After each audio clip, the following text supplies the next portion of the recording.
Hello everyone, welcome to IS Darshana. I hope you all are doing very well. So without wasting any of our time, let's move to the topics of the day. So today's topic of the day is expansion of veterinary infrastructure, mobile vet units and doorstep services. The Union Budget 2026 has accorded significant priority to the animal husbandry and dairying sector, reaffirming the government's commitment to strengthening rural livelihoods, enhancing farmers' income, and ensuring sustainable growth of the livestock economy. Key provisions in the budget focus on improving productivity, animal health, and infrastructure across the livestock value chain. Enhanced support has been extended for breed improvement programs, expansion of veterinary services, and disease prevention initiatives to safeguard farmers' assets and ensure quality livestock output. Key budget announcements to increase the availability of veterinary professionals by raising their number to over 20,000. It has been proposed to launch a credit linked capital subsidy assistance scheme for the establishment of private sector veterinary and paraveterinary colleges, animal hospitals, diagnostic laboratories, and breeding facilities. Collaboration between Indian and foreign institutions will also be facilitated. The first point is credit linked subsidy program for animal husbandry entrepreneurship. The Union Budget 2026-27 proposes a credit linked subsidy scheme aimed at boosting entrepreneurship and modernization in animal husbandry, benefiting livestock, dairy and poultry enterprises. This measure is intended to help farmers adopt modern equipment, improve productivity and create value chains across rural sectors. Second point, broader rural and allied agriculture focus. Modernization and scaling up of livestock, dairy and poultry value chains, enhancing productivity and rural employment. AI-driven agricultural tools such as Bharat Vistar platform aimed at improving decision making for farmers, including dairy and livestock producers. Emphasis on credit and entrepreneurship support for dairy and livestock farmers as part of rural income diversification efforts. Third point, deduction extended for primary cooperatives.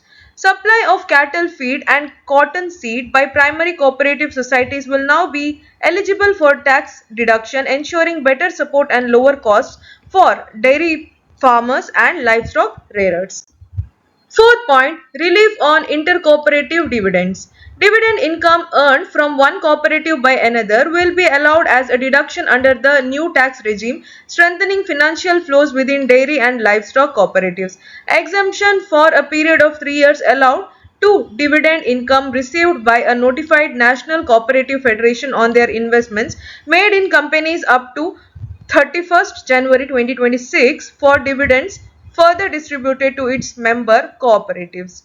These measures will enhance financial strength of cooperatives, support dairy farmers and boost livestock based rural livelihoods.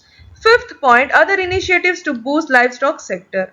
When calculating the central exercise duty payable on biogas blended CNG, the entire value of the biogas will be excluded. This will promote sustainable development in a dairy sector and encourage the setting up of new biogas plants in the country. The next topic for the day is Budget 2026-27 proposes three new chemical parks.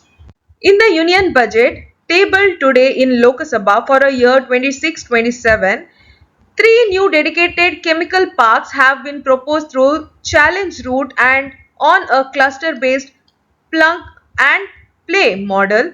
The Union Finance Minister Srimati Nirmala Sitharaman in her budget speech said that it will enhance domestic chemical production and reduce import dependency.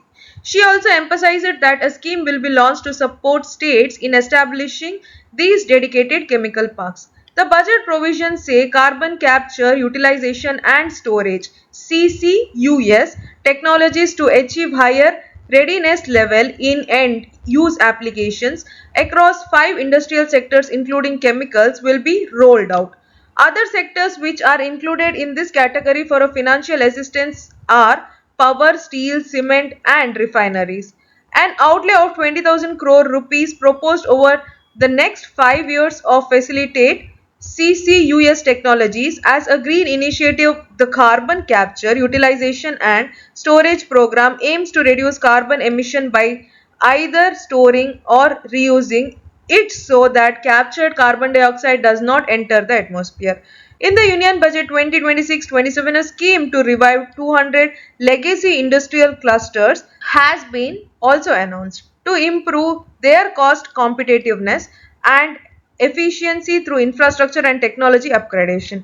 The announcement is also said to help the chemicals and petrochemical sector. The Union Finance Minister said reviving and strengthening of traditional industries are important for accelerating and sustaining economic growth and preserving jobs. So this is it for today. Thank you for watching. If you like the video, like, share and subscribe. Thank you. Have a nice day.